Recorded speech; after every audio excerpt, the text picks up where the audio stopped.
April 9th, 1241. The frozen fields outside Liegnitz, Silesia. Through the morning mist, Polish crossbowmen could hear them before they saw them, a sound that had terrified half the world, the thundering of 10,000 Mongol horses moving in perfect synchronization across the plain. Duke Henry the Pious, standing among his assembled forces of Polish knights, German crusaders, and Templar warriors, turned to his master crossbowman, a grizzled veteran named Pious, whose hands bore the calluses of 30 years working the heavy windlass mechanisms. "How many shots can your men loose before they reach us?" Piotr studied the distant dust cloud rising against the dawn sky. Calculating distances his trade had taught him to judge with uncanny precision. If they charge straight, 3 volleys, maybe 4 if we're blessed. If they use their usual tactics, we'll shoot until our strings break or we're dead. What he didn't say, what neither man wanted to acknowledge, was that they were facing an enemy that had conquered everything from Korea to the gates of Vienna, an army that had destroyed forces 10 times larger than what Henry had assembled, a military machine so sophisticated that European commanders still couldn't comprehend its tactical innovations. The Mongol Empire in 1241 represented the most successful military organization in human history. In just 4 decades, the descendants of Genghis Khan had built an empire spanning 12 million square miles, larger than the Roman Empire at its peak, larger than Alexander's conquests, larger than anything the world had ever seen. They had done this not through technological superiority or numerical advantage, but through tactical brilliance, organizational genius, and a willingness to adapt any weapon or technique that proved effective. Now they were in Europe, and Europe was learning what China, Persia, and Russia had already discovered, that nothing could stop the Mongol war machine, except that at Liegnitz, something did stop them, at least temporarily, and that something was a weapon most military historians have overlooked in favour of the more romantic stories of knightly charges and last stands. The crossbow, a weapon the Mongols had faced before, but never in the hands of men who understood both its capabilities and its limitations as thoroughly as the Polish and German crossbowmen who stood in those frozen fields. This is the story of how medieval engineering, tactical desperation, and the unique properties of mechanical projectile weapons combined to create one of history's most unexpected battlefield outcomes, where technological sophistication briefly overcame tactical brilliance, and where the last major Mongol invasion of Western Europe was turned back by men cranking windlasses and pulling triggers. To understand what happened at Liegnitz, we need to understand what the crossbow actually was in 1241, because the weapon facing the Mongols was radically different from the crossbows of earlier centuries. The European military crossbow of the mid-13th century represented the culmination of 200 years of intensive development, an arms race driven by the perpetual warfare between European kingdoms and the need to counter increasingly sophisticated armour. The basic principle was simple: a bow mounted horizontally on a stock with a mechanical trigger mechanism to release the string.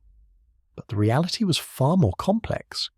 By 1241, European crossbows had evolved into precision mechanical weapons that required specialized training, expensive materials, and sophisticated manufacturing techniques. The most powerful military crossbows used composite construction, not the simple wooden bows of earlier designs.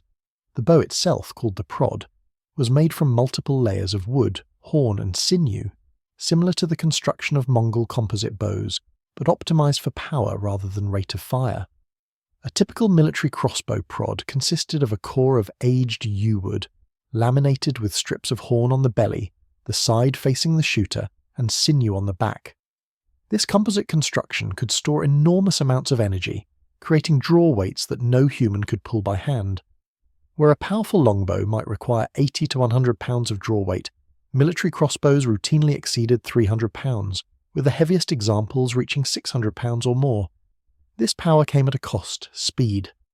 Unlike longbows that could be drawn by hand, these heavy crossbows required mechanical assistance. By 1241, European armies employed several spanning mechanisms, each representing a different trade-off between power and reload speed. The simplest was the belt and claw, where the archer hooked his belt to the string and used his leg muscles to draw it. This worked for lighter crossbows but was inadequate for military weapons. The stirrup and goat's foot lever was more common, a simple lever mechanism that provided mechanical advantage, allowing a soldier to span a 250-pound crossbow in about 15 seconds. For the heaviest weapons, the type most commonly used against armoured opponents and the type present at Liegnitz, the windlass was necessary. This was a small winch mounted on the crossbow stock, with hooks that attached to the string. The crossbowman would place his foot in the stirrup at the front of the weapon, attach the windlass hooks to the string, and crank the handles. The gear ratio provided enough mechanical advantage to span even 600-pound crossbows, but the process took 30 to 45 seconds for an experienced operator.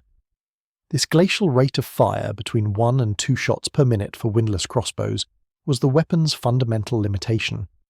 The Mongols, by contrast, could lose 10 to 12 arrows per minute from horseback, and their tactical doctrine was built around this rate of fire advantage. Mongol horse archers were trained from childhood to shoot rapidly and accurately, while moving at full gallop.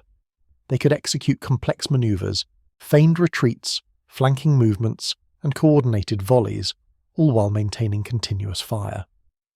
European military theorists understood this disparity and had developed the crossbow accordingly. Since they couldn't match Mongol rate of fire, they optimized for penetration and range. A 400-pound military crossbow could drive its bolt through mail armour at 80 yards, through plate armour at 40 yards. The heavy bolts, typically 12 to 16 inches long and weighing 2 to 3 ounces, retained lethal energy at ranges exceeding 200 yards. More importantly, the crossbow was a platform weapon, meaning its accuracy depended on the weapon's construction rather than the shooter's strength or technique. A longbow's accuracy varied dramatically with the archer's skill, strength, and fatigue level. A crossbow, once properly sighted, delivered consistent point of aim regardless of who pulled the trigger. This made crossbows ideal for massed volley fire, where hundreds of weapons could be aimed at the same point and released simultaneously, creating a lethal zone that nothing could survive. The crossbow also had one other critical advantage in the context of facing Mongol cavalry. It could be loaded and held ready indefinitely without physical strain. An archer drawing a 100-pound longbow could hold the draw for only seconds before fatigue degraded accuracy. A crossbowman could span his weapon, set the trigger mechanism, and wait hours if necessary without any physical strain, the mechanical lock holding the enormous energy of the drawn prod ready for instant release. This meant crossbowmen could remain in position, weapons ready, while cavalry manoeuvred and threatened, only firing when targets presented themselves at optimal range. Duke Henry's army at Liegnitz included approximately 2,000 crossbowmen, an unusually high proportion of projectile troops for a medieval European army. This wasn't by choice, but by necessity. Henry had been tracking the Mongol advance through Poland for weeks, and had received desperate messages from Duke Boleslaw of Sandomierz, whose forces had been annihilated at the Battle of Chmielnik just days earlier. Boleslaw's surviving knights reported the same story that came from every army that faced the Mongols. Cavalry charges were suicide. The Mongols would retreat seemingly in panic, drawing pursuers into killing zones where they were surrounded and destroyed by arrow fire. Heavy cavalry, the backbone of European military power, was worse than useless against Mongol tactics. It was a liability. Henry, unlike many European commanders, understood this.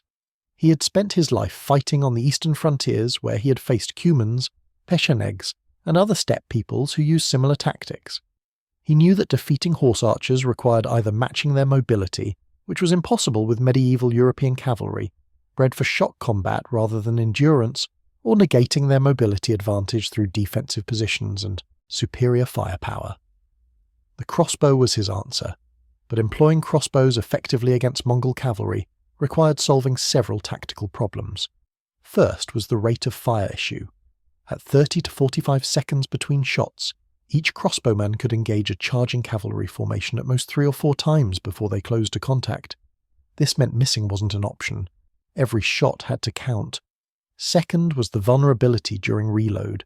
A crossbowman spanning his weapon was completely defenseless, unable to fight or even effectively run. They needed protection during the reload cycle.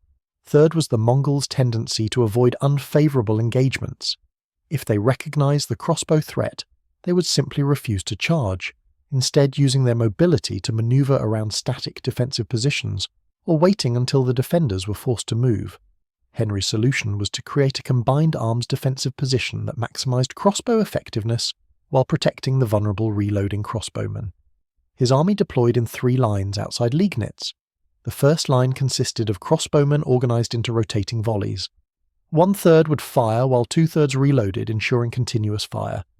Behind them, Silesian knights and men-at-arms formed a defensive barrier, ready to counter any cavalry that broke through the missile fire. The third line, held in reserve, included Henry's household knights and the small contingent of Templar knights who had joined him, the final defence if everything else failed. The position was anchored on both flanks by the town of Liegnitz itself, and marshy ground that would slow cavalry, creating a relatively narrow frontage that the Mongols would have to attack directly if they wanted to take the town. This channeling effect was critical because it meant the Mongols couldn't simply ride around the defensive position. They either had to break through or withdraw, abandoning their objective of destroying Henry's army and capturing Liegnitz. The Mongol force facing Henry was commanded by Kaidu, grandson of Ogedei Khan and one of the most experienced commanders in the Mongol army. He had campaigned in China, Central Asia, and now Europe, facing every type of enemy and tactical situation imaginable. He had approximately 20,000 troops, primarily horse archers, with smaller contingents of heavy cavalry for shock action when opportunities arose. Kaidu had studied European tactics throughout the campaign. He knew about their heavy cavalry charges, their relatively inflexible formations, their reliance on shock action over manoeuvre. He had destroyed every European army he faced using variations of the same tactical pattern. Feigned retreat, ambush, envelopment, destruction. It had worked at Chmielnik, at Tursk, at the Kalka River against the Russians. There was no reason to think it wouldn't work again. But when Kaidu's scouts reported Henry's deployment, he recognized something different. The presence of large numbers of crossbowmen, the defensive positioning, the way the flanks were anchored. This wasn't an army preparing to charge, this was an army preparing to shoot. Mongol commanders had faced crossbows before, Chinese crossbows were common, and Mongol armies had adopted them for siege warfare and defensive positions. But they had rarely faced massed crossbow fire in open battle, because most armies that possessed crossbows also possessed the aggressive knightly culture that demanded glorious cavalry charges.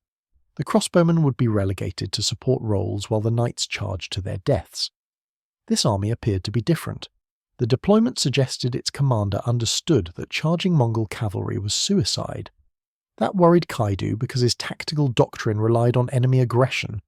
If the Europeans wouldn't charge, if they remained in their defensive position behind their crossbows, his options were limited.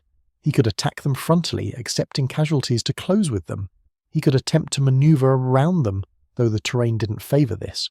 Or he could withdraw, allowing them to claim victory and potentially inspiring other European armies to adopt similar defensive tactics. Withdrawing was unacceptable. The Mongols' strategic objective was to terrorize Europe into submission, to demonstrate that resistance was futile. Allowing a European army to stand against them unpunished would undermine this psychological warfare. Maneuvering was problematic because of the terrain, and because European reinforcements were reportedly approaching. A lengthy delay could result in Kaidu facing a much larger force. That left frontal assault, something Mongol doctrine generally avoided but which their tactical flexibility allowed when necessary. What happened next became the subject of conflicting accounts in European chronicles, but the basic sequence is clear from multiple sources. Kaidu began with what Mongol armies always began with, reconnaissance by combat. Small groups of horse archers, between 50 and 100 riders, would approach the European line at various points, testing reactions, probing for weaknesses, and trying to provoke charges. The crossbowmen held their fire. This discipline was critical and represented sophisticated tactical understanding. Every shot had to count, so wasting ammunition on harassing skirmishers was pointless. The crossbowmen waited, weapons spanned and loaded, watching the Mongol riders dance just beyond effective range. After an hour of this probing, Kaidu committed a larger force, approximately 2,000 horse archers, to a direct assault on Henry's left flank. This was still a probing attack, meant to test the defensive strength and see if it could be cracked quickly. The formation advanced at a canter, staying in relatively tight order, arrows nocked but not yet drawn. At 200 yards, Piotr, the master crossbowman, gave the order to the first rank. Present arms. 200 crossbowmen raised their weapons, the heavy windlass spanned prods representing stored energy equivalent to nearly 100,000 foot-pounds, enough power to drive bolts through oak planks or steel armour. At 150 yards, the Mongol formation began to spread, transitioning from approach column to attack line, each rider gaining space to manoeuvre and shoot. The first Mongol arrows arced out, high trajectory shots meant to drop into the packed European formation. Most fell short. The Mongol composite bow, optimised for horseback use, had a maximum effective range of about 120 yards against massed targets, shorter than the heavy European crossbows. At 100 yards, Pyotr gave the second command. Mark your targets. Each crossbowman aimed at a specific rider. The crossbow's mechanical consistency meant they didn't need to judge the weapon's characteristics, only the target's movement and the wind. Against massed cavalry, wind was minimal concern. The targets were large, the range was moderate, and the density of the formation meant near misses might still find victims. At 80 yards, the Mongol arrows began reaching the European line. Most struck shields or the ground, but several found targets among the more lightly armoured crossbowmen. Men screamed, stumbled, fell. The psychological pressure was enormous. Watching death approach while holding fire required discipline that only training and confidence in leadership could provide.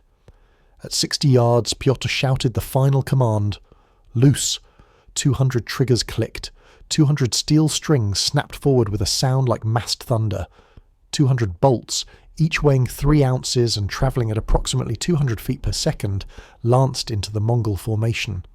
The effect was catastrophic. At 60 yards, the military crossbow bolt carried enough energy to penetrate horse, rider, and emerge from the other side. The heavy steel heads, either bodkin points designed to punch through armour or broadheads designed to cause massive bleeding, found flesh and bone and destroyed them. Horses collapsed instantly, their chest cavities opened by bolts carrying 200 foot-pounds of kinetic energy. Riders were torn from saddles, struck by projectiles moving 3 times faster than a thrown spear. The Mongol formation, which had been a coordinated wave of death, suddenly had gaps. Riderless horses careened into their neighbours. Riders tried to control mounts, panicked by the scent of blood and the screams of dying animals. The psychological effect of watching dozens of comrades destroyed simultaneously by invisible projectiles couldn't be trained away. Before the Mongol formation could recover, the second rank of crossbowmen fired, adding another 200 bolts to the carnage. The third rank followed 15 seconds later. In less than a minute, 600 heavy bolts had been driven into a cavalry formation that occupied perhaps 100 yards of frontage. The mathematics of destruction were unambiguous. The Mongol force broke. Not because the warriors were cowards, Mongol. Warriors were among the most disciplined in history, but because continuing the attack against that volume of fire was tactically pointless. Mongol doctrine emphasized preservation of combat power. They would accept casualties when necessary to achieve objectives, but they wouldn't waste lives in futile attacks. The survivors wheeled away, riding back toward their main force while the European crossbowmen reloaded. Pyotr watched them go, his hands already working his windlass mechanism, cranking the handles with the automatic precision of decades of practice. That was their probe, he said to the younger crossbowman beside him, a boy barely 16 who was shaking as he struggled with his own windlass. The real attack comes next. He was right. Kaidu had learned what he needed to know. The crossbows were deadly but slow. The discipline was good but not perfect. Some of the European troops had broken ranks during the volley, rushing forward to loot bodies or shouting in triumph. More importantly, he had identified the crossbow positions and estimated their numbers. Now he could apply the tactical solution Mongol commanders had developed for dealing with ranged weapons, simultaneous attacks from multiple directions to overwhelm the defender's ability to respond. The next assault came 30 minutes later, allowing the Mongols to rest their horses and the Europeans to wonder what was coming. This time, Kaidu committed 8,000 riders, divided into 4 groups of 2,000, each approaching from slightly different angles. The objective wasn't necessarily to break through, it was to force the crossbowmen to divide their fire, to create gaps in their coverage, and to identify weak points that could be exploited. Henry, watching from his position with the reserve, immediately recognized the problem. His crossbowmen could concentrate fire on 1 or perhaps 2 of the approaching formations, but the others would reach his lines relatively unmolested. Once in close combat, the crossbow's advantage disappeared. A crossbowman with a spanned weapon was dangerous. A crossbowman trying to reload while cavalry were literally on top of him was dead. He gave orders for his knights and men-at-arms to advance to the crossbow line, forming a physical barrier that could hold when Mongol cavalry closed to contact. This was the moment of maximum danger, when the combined arms defence had to work perfectly or collapse entirely. The Mongol formations advanced in echelon, the leftmost group slightly ahead of the others, trying to draw defensive fire before the main attack arrived. Pyotr and the other crossbow commanders didn't take the bait. They held fire, waiting, letting the Mongols close, accepting the arrows that were now falling steadily into their ranks. Men fell, screaming, writhing, dying. The temptation to shoot back, to do something, anything, to stop the incoming fire was almost overwhelming. At 100 yards, the Mongol formations began their transition to full gallop, the final charge that would carry them into contact or through the defensive line if it broke. This was the moment when most armies collapsed, when the sight and sound of thousands of cavalry in full charge proved too much for infantry courage. Henry's army held. Barely. At 70 yards, the crossbow commanders gave the order. The first rank fired at the leftmost Mongol formation, the one slightly ahead of the others. 500 bolts tore into horses and men. The formation staggered but kept coming, the riders behind swerving around dead and dying, maintaining momentum. The second rank fired at the next formation. Another 500 bolts. More destruction, but not enough to stop the charge. The third rank, realizing they couldn't reload before contact, held their fire, waiting for targets that would present themselves at literally point-blank range. The leftmost Mongol formation, though bloodied, crashed into the line of knights and men-at-arms who had advanced to protect the crossbowmen. The collision was spectacular. Horses at full gallop met men on foot behind shields. The physics were brutal. Mongol horses, smaller than European war horses but travelling at 30 miles per hour, carried enormous kinetic energy. Men flew backward, trampled under hooves, crushed by the mass of the charge. But the European line didn't break. The men-at-arms, wearing mail and some plate armour, weathered the impact. More importantly, once the Mongol cavalry stopped moving, their advantage disappeared. A horse archer at full gallop was a mobile weapons platform. A horse archer in static combat with dismounted infantry was just a target on a horse. The real threat came from the other three Mongol formations, which were now closing from multiple directions. The crossbowmen of the second and third ranks, many of whom hadn't fired or had only fired once, now faced targets at ranges measured in yards rather than tens of yards. What happened next was described in gruesome detail by multiple chronicles. At ranges under 40 yards, the military crossbow became an absolute weapon. The bolts didn't just penetrate armour, they destroyed anything they hit. Horses were literally knocked down by the kinetic energy transfer. Riders struck in the chest or head were torn apart, their armour useless against projectiles carrying more energy than some early firearms. One Templar knight, writing years later, described watching a crossbow bolt pass through a Mongol rider, through his horse, and partially embed in a second horse behind. The penetration of these weapons defied belief. The effect on the Mongol attack was to fragment it. Instead of coordinated formations hitting the European line simultaneously, the assault broke into individual combats as riders tried to avoid the killing zones in front of spanned crossbows while engaging with their own bows and sabres. This fragmentation was exactly what Henry's defensive system was designed to create. In fragmented combat, the Europeans' heavier armour and weapons gave them advantage. A Mongol sabre was effective against leather and light mail but struggled against European plate and heavy mail. A European sword, mace, or polearm could kill with a single blow against the lighter Mongol armour. The battle devolved into chaos, exactly the kind of fight the Mongols typically avoided. Kaidu, watching from his command position, faced a decision. He could commit his reserves, potentially breaking through the European line through sheer weight of numbers. But the casualties were already significant, and he was supposed to be manoeuvring to link up with other Mongol forces for a larger campaign. Losing half his army to take one position wasn't acceptable, especially when the strategic situation was uncertain. More concerning was the report from his scouts that European reinforcements, possibly including King Wenceslaus of Bohemia, with 50,000 men, were approaching from the south. This was actually an exaggeration. Wenceslaus's army was much smaller and still days away, but Mongol intelligence had been imperfect throughout the European campaign. The possibility of being caught between Henry's defensive position and a large relief force was real. Kaidu made the decision that confused European chroniclers for centuries. He withdrew. Not in panicked retreat, but in organised fashion, his forces disengaging under cover of archery and falling back to prepared positions several miles from Liegnitz. To European observers this looked like victory. They had faced the Mongol horde and survived. Duke Henry was celebrated as a hero, and the crossbowmen were credited with turning back an unstoppable enemy. But the reality was more complex. The Mongols hadn't been destroyed, merely checked. They remained in the region for several more weeks, raiding and manoeuvring, before finally withdrawing east. The Battle of Liegnitz wasn't the decisive victory European chroniclers claimed, but it was significant for several reasons.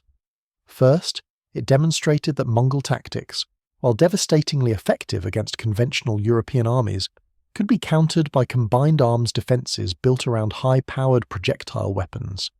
The crossbow's ability to kill armoured cavalry at range, combined with heavy infantry to hold ground and prevent breakthrough, offered a tactical solution to the Mongol problem. Second, it occurred just 2 days before the much larger Battle of Mohi in Hungary, where another Mongol army annihilated a Hungarian force that outnumbered them 2-1. The contrast was striking. At Mohi, King Bela of Hungary deployed his army in the traditional European manner, knights in the front prepared to charge, with crossbowmen and infantry relegated to support roles. When the Mongols executed their standard tactical pattern, the Hungarian knights charged into an ambush and were destroyed. The crossbowmen, who might have been effective if properly employed, barely participated in the battle. The Hungarian army lost an estimated 40,000 to 50,000 men, one of the worst military disasters in medieval European history. At Liegnitz, Henry lost perhaps 2,000 men, including himself. He was killed during the final Mongol assault, leading a countercharge when it appeared the line might break. But his army remained intact, his tactics had worked, and the Mongols had withdrawn. Third, and perhaps most significant, Liegnitz represented the high watermark of Mongol expansion into Western Europe. After 1241, the Mongols never seriously threatened Central Europe again. This was partly due to the death of Ogedei Khan, which triggered a succession crisis that recalled the Mongol armies. But it was also because Liegnitz and other engagements demonstrated that Europe could defend itself if it abandoned suicidal cavalry charges and instead employed combined arms tactics built around the most powerful projectile weapons available. The crossbow technology at Liegnitz represented the cutting edge of 13th century military engineering. To understand just how sophisticated these weapons were, we need to look at the specific examples that survived or were described in contemporary sources. The Siege of Mons crossbow, preserved in the Royal Armouries in Leeds, dates from approximately 1290, just 50 years after Liegnitz, and represents the type of weapon that would have been used in that battle. The prod is 37 inches across, made of laminated wood, horn and sinew. The stock is ash, chosen for its combination of strength and weight. The spanning mechanism is a windlass with a 6-to-1 gear ratio, allowing a soldier to draw a 500-pound bow using only 80 pounds of force on the crank handles. The trigger mechanism is remarkably sophisticated, a leaf spring system with a tumbler that provides crisp release and prevents accidental discharge. The sighting system includes both a simple notch and post arrangement for point targets, and a graduated scale marked on the stock for volley fire at various ranges. The crossbow could be adjusted for range by changing the elevation, with marks indicating settings for 50, 100, 150 and 200 paces. The bolts used with these weapons were equally sophisticated. A military crossbow bolt from this period was a precision projectile. The shaft was typically ash or birch, straight-grained and carefully dimensioned to ensure consistent flight. The length was standardized within each military unit, typically 12 to 16 inches, with shorter bolts providing higher velocity and flatter trajectory, while longer bolts offered better stability and range. The fletching was either leather or feather, arranged in 2 or 3 veins rather than the 4 veins common on arrows. This was because crossbow bolts spun less in flight than arrows, relying more on aerodynamic stability from their high velocity and heavy heads. The heads themselves varied based on the target. Against armoured opponents, the bodkin point was preferred, a narrow steel spike designed to concentrate force on a small area, punching through mail rings or finding gaps in plate armour. A typical bodkin head was 2 to 3 inches long, square or triangular in cross-section, hardened through repeated heating and quenching. Against horses or unarmoured troops, broadheads were more effective, These were essentially miniature axe blades 2 to 3 inches wide, designed to cut blood vessels and muscle. A horse struck in the chest by a broadhead-equipped crossbow bolt would bleed out in seconds, the massive wound channel creating catastrophic blood loss. The manufacturing of these weapons and projectiles represented significant industrial capacity. A single military crossbow required approximately 200 hours of skilled labour to produce. The lamination of the prod had to be done carefully to ensure even stress distribution. The windlass mechanism required precision metalworking to create gears that would mesh properly and survive the stress of repeated use. The trigger mechanism required even finer work, with springs and tumblers that had to be precisely fitted to ensure reliable function. Bolts were simpler but still required skill. A fletcher could produce perhaps 20 bolts per day, each one requiring straight shafts to be selected, cut to length, points fitted and secured, and fletching attached with precise alignment. For an army of 2,000 crossbowmen, each needing at least 30 bolts for a day's combat, that meant 60,000 bolts. Producing that many required months of work by dozens of craftsmen. The logistics of maintaining crossbow-equipped forces were substantial. Unlike bows, which were relatively simple and could be improvised or repaired in the field, crossbows required specialised parts and knowledge.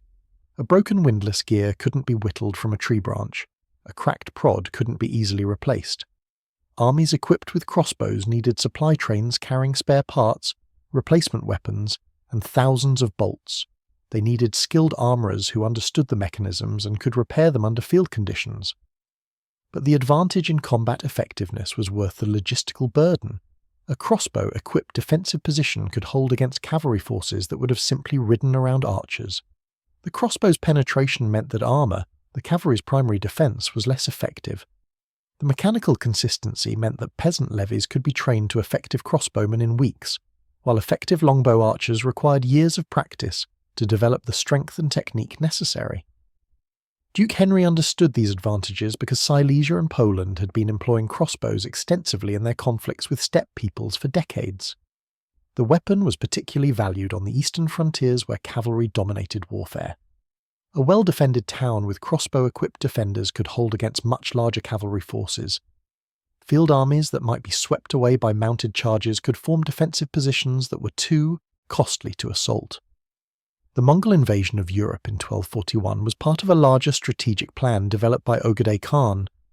The objective wasn't conquest in the traditional sense, but the destruction of European military power and the establishment of Mongol hegemony through terror and tribute. The campaign had already succeeded beyond expectations in Russia, where Mongol armies had destroyed every Russian principality that resisted, creating a vassalage system that would last for 2 centuries. Hungary, Poland and Silesia were next, with the ultimate goal of reaching the Atlantic coast, demonstrating that nowhere in Europe was safe from Mongol power. But the campaign was revealing limitations. Europe's geography, heavily forested with numerous rivers and fortified cities, didn't favour the Mongol reliance on mobility and open battle. European armies, while tactically inferior to the Mongols in open combat, could hole up in castles and walled towns that would require lengthy sieges to reduce. The Mongol logistical system, built around horses living off the land, struggled in the more densely populated and intensively farmed European landscape, where fodder and grazing were scarce. More significantly, European military technology in some areas exceeded Mongol capabilities. The crossbow was one example, European armour was another. Mongol horse archers were accustomed to enemies wearing leather, felt, or light mail.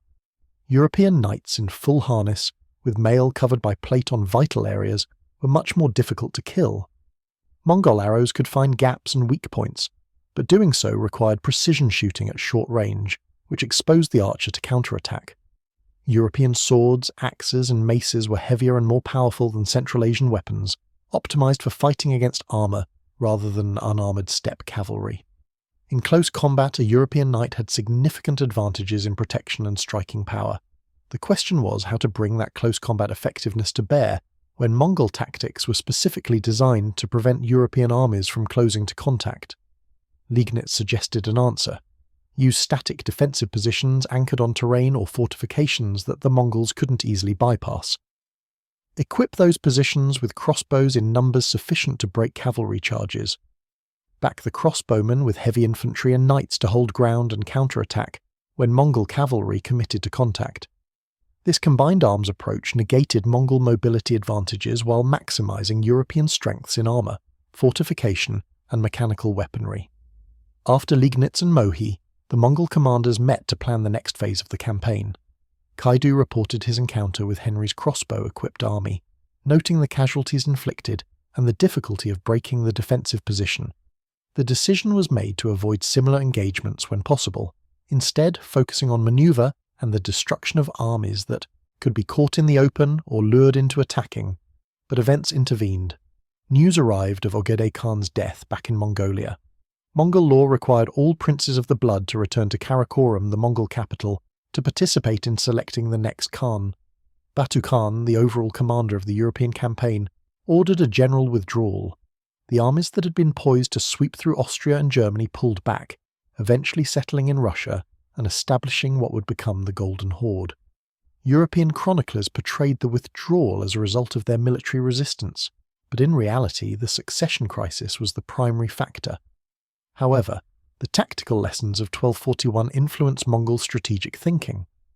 When they did return to campaign in Europe over the following decades, they focused on Russia and the open steppes of Ukraine, where their cavalry tactics remained dominant. They never again seriously attempted to conquer Central or Western Europe, where geography and military technology favoured defenders. The crossbow's role in this deterrence is debatable among historians. Some argue it was insignificant that Mongol withdrawal was purely due to internal politics.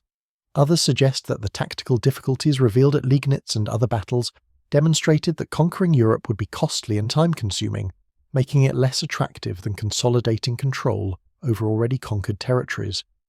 The evidence suggests the truth lies between these extremes. The crossbow alone didn't stop the Mongols, but it was part of a tactical system that made European conquest more difficult than anticipated. Combined with geography, fortifications, and the succession crisis, it contributed to the Mongol decision not to return.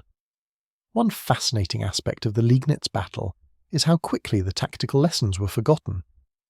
Within a generation, European armies had largely returned to their traditional tactics of nightly cavalry charges. The crossbow remained important, but primarily in sieges and defensive situations rather than as the primary battlefield weapon. This amnesia occurred partly because the Mongol threat receded. Without steppe cavalry to fight, European armies optimized for fighting each other, and in medieval European warfare the cavalry charge remained the decisive tactical action. Crossbowmen were valuable, but they were support troops, not the main force. This pattern would repeat throughout military history. Weapons and tactics that proved effective against specific threats were abandoned once those threats disappeared, only to be painfully relearned when similar situations arose. The lessons of Liegnitz about the value of combined arms defense built around powerful projectile weapons would have to be relearned in the 100 Years' War, where English longbowmen would demonstrate similar effectiveness against French cavalry. The specific tactical pattern that proved successful at Liegnitz, defensive, positions with ranged weapons backed by heavy infantry, would reappear in various forms throughout medieval and early modern warfare. At Crécy in 1346, English longbowmen and dismounted knights would destroy a much larger French army using similar tactics. At Pavia in 1525, Spanish arquebusiers behind field fortifications would annihilate French cavalry. The principle remained constant. Mobility and shock action could be negated by defensive positioning and superior firepower if the defenders had the discipline to hold their ground and the weapons to make their fire effective. The crossbow technology that proved so effective at Liegnitz continued to evolve throughout the 13th and 14th centuries. By 1300, steel prods were replacing composite construction, offering even greater draw weights and more consistent performance in wet conditions. The composite bows, while powerful, were vulnerable to moisture. The glues holding the horn and sinew laminations could soften in rain or high humidity, causing the prod to delaminate and lose power or even catastrophically fail. Steel prods eliminated this weakness, though they were heavier and more expensive. The introduction of the steel prod crossbow represented another leap in power. Where composite prod crossbows typically maxed out around 600 to 700 pounds of draw weight, steel prods could exceed 1,000 pounds. These monster weapons required windlass spanning and took nearly a minute to reload, but their bolts could penetrate any armour of the period at ranges exceeding 100 yards. A knight in full plate armour, which by 1350 covered most of the body, was still vulnerable to steel-prod crossbow fire at combat ranges. The arms race between armour and projectile weapons would continue for centuries, with each advance in armour protection prompting developments in penetrating power. The crossbow would eventually be superseded by firearms, which offered similar or greater penetration with simpler mechanisms and cheaper ammunition, but the tactical lessons remained relevant. Massed projectile fire from defensive positions could defeat cavalry charges if the defenders maintained discipline, and the weapons had sufficient power and accuracy. One detail that military historians find particularly interesting about Liegnitz is the organisation of the crossbow units. Unlike earlier medieval armies where archers and crossbowmen fought as individuals or small groups, Henry's crossbowmen were organised into formal units with clear command structures and rehearsed tactics. Each unit of 100 crossbowmen was divided into 3 sections of approximately 33 men. Each section had a designated commander, typically an experienced crossbowman who had demonstrated both skill with the weapon and leadership ability. The 3-section organisation allowed for continuous fire. While one section was shooting, the second was spanning their weapons, and the third was knocking bolts and preparing to span. This rotation meant that at any given moment, 1/3 of the unit was ready to fire, ensuring that cavalry approaching the position always faced loaded weapons. The psychological impact of this cannot be overstated. Cavalry charges relied partly on momentum and partly on the fear they induced in defenders. Facing weapons that were continuously ready to fire with no obvious moment of vulnerability when all the crossbows were unloaded made charging much more daunting. The command structure also allowed for sophisticated fire control. Instead of each crossbowman firing independently when he thought he had a good shot, the section commanders controlled when their men fired. This allowed for volley fire, where 30 to 40 crossbows released simultaneously at the same target area. The concentration of fire from volley shooting was far more effective than the same number of bolts fired individually. A cavalry formation could absorb individual casualties and maintain cohesion. A volley that killed or wounded dozens of riders in the same second could shatter unit cohesion, causing panic and disruption that multiplied the effect beyond the actual casualties inflicted. The training required to make this system work was substantial. Crossbowmen had to be proficient with their weapons, capable of spanning, loading, and firing smoothly under pressure. They had to understand their place in the rotation, moving forward when it was their section's turn to shoot and falling back to reload without interfering with the other sections. They had to maintain discipline, holding fire when targets were in range if it wasn't their section's turn, and firing on command even when their instinct might be to wait for a better shot or shoot sooner in panic. This level of organisation and training required professional or semi-professional soldiers. Peasant levies given crossbows and a week of practice couldn't execute these tactics effectively. Henry's crossbowmen were likely a mix of urban militias from Silesian cities, where guilds of crossbowmen practiced regularly, and professional soldiers maintained by Henry and his nobles. These men had trained together, understood the tactics, and had sufficient discipline to execute them under the stress of combat. The cost of maintaining such forces was significant.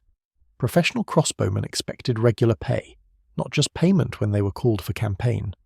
They required armour, not as heavy as knights, but sufficient to provide some protection against arrows and in close combat.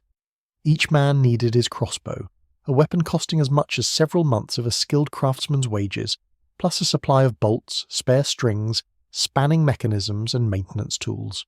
A force of 2,000 crossbowmen represented an enormous investment in equipment and training, but the return on that investment was demonstrated at Liegnitz. The crossbowmen had inflicted casualties on the Mongol force that, while not decisive in themselves, were significant enough to alter Kaidu's tactical calculus. More importantly, they had demonstrated that Mongol cavalry could be stopped, that Europe had the military technology and tactical systems necessary to defend itself if it chose to employ them properly.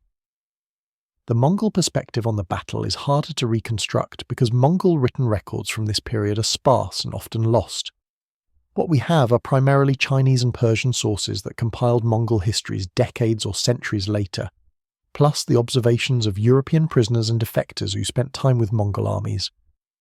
These sources suggest that Mongol commanders respected European crossbowmen, but didn't consider them a decisive threat because European tactical doctrine rarely employed them effectively. The Mongol analysis, as best we can reconstruct it, was that European armies were their own worst enemy. They possessed powerful weapons and capable soldiers, but their tactical culture, which demanded glorious cavalry charges and personal heroism, prevented them from using their resources effectively. A European army that remained in defensive positions behind crossbows and field fortifications was difficult to defeat. But such armies were rare because European military culture valued aggressive action over defensive effectiveness. This cultural analysis was largely correct. Medieval European warfare was intimately tied to social structures based on mounted warrior aristocracy. Knights were the military and social elite, and their status derived from their role as heavy cavalry.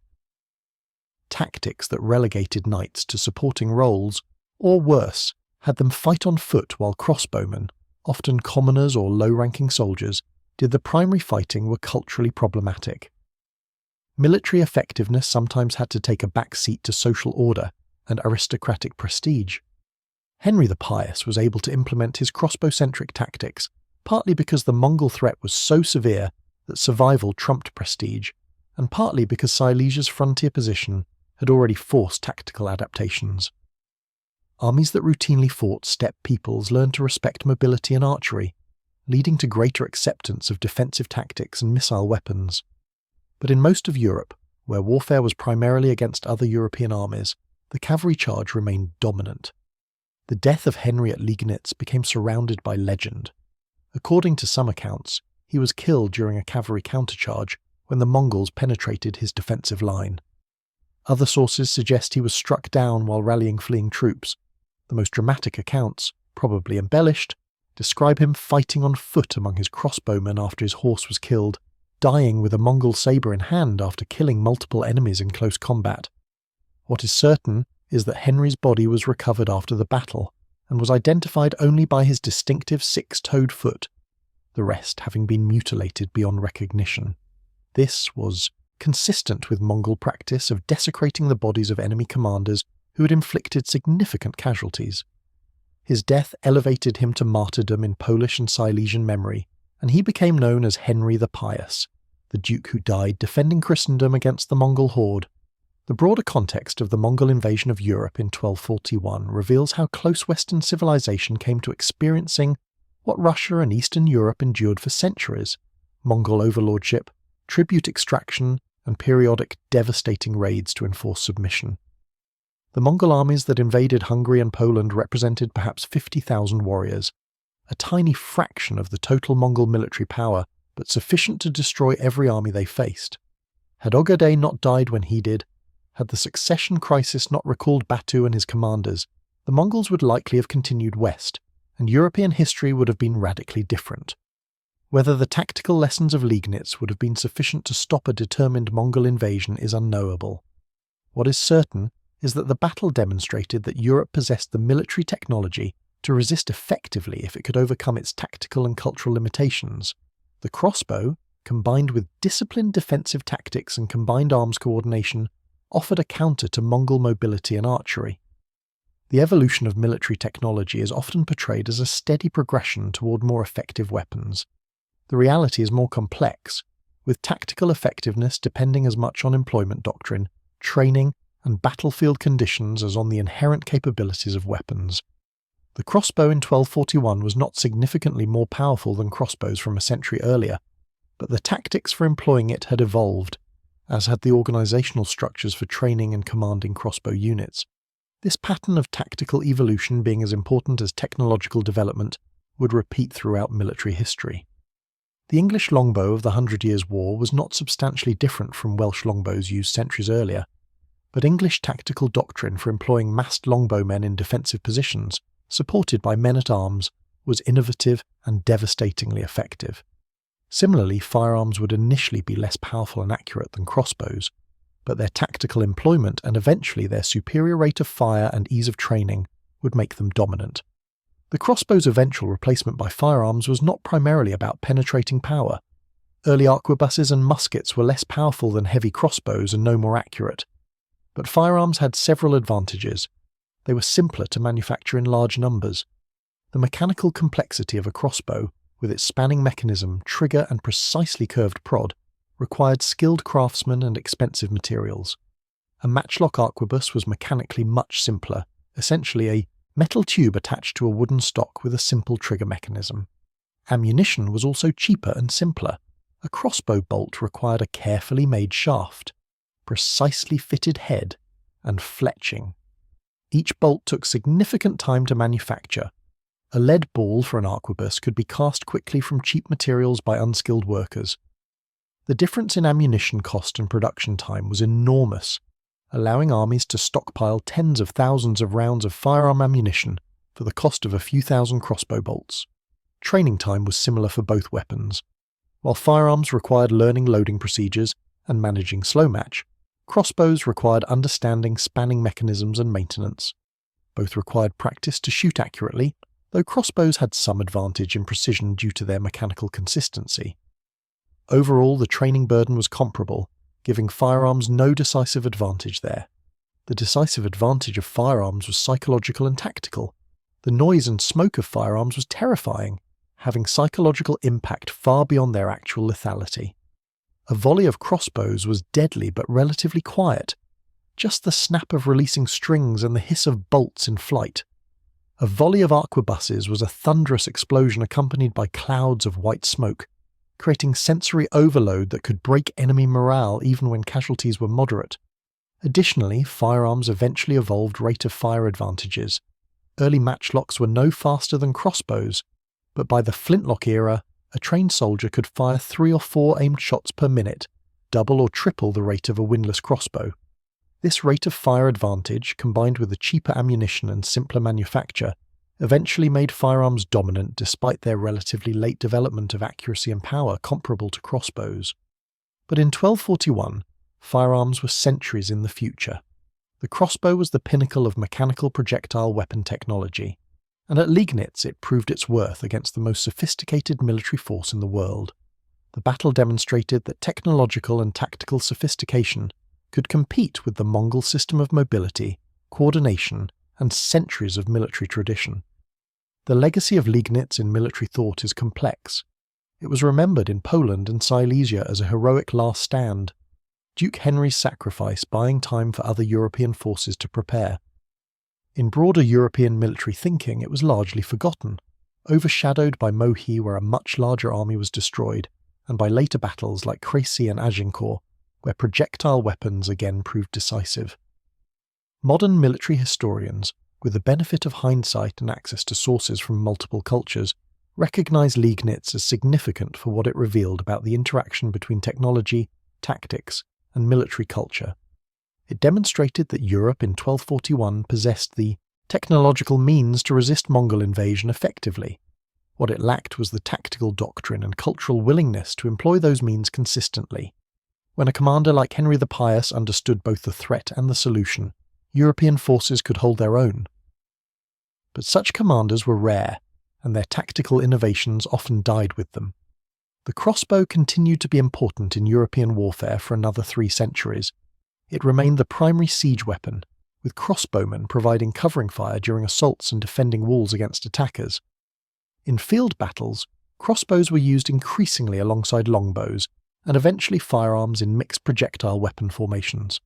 By 1500, most European armies included crossbowmen, longbowmen, handgunners, and occasionally arquebusiers in their infantry formations, with each weapon type optimized for different tactical situations.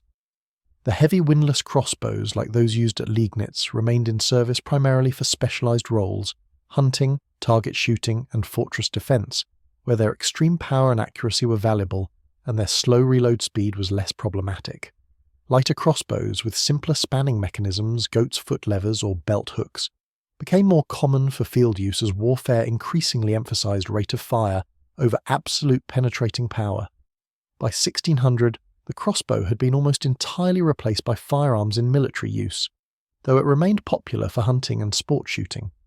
The last military crossbow units in Europe were disbanded in the early 17th century, by which point firearms had evolved to the point where they were superior in almost every military application.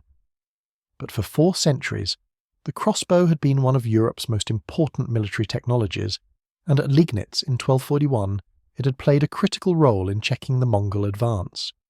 The story of Liegnitz is ultimately about the intersection of technology, tactics, and historical contingency.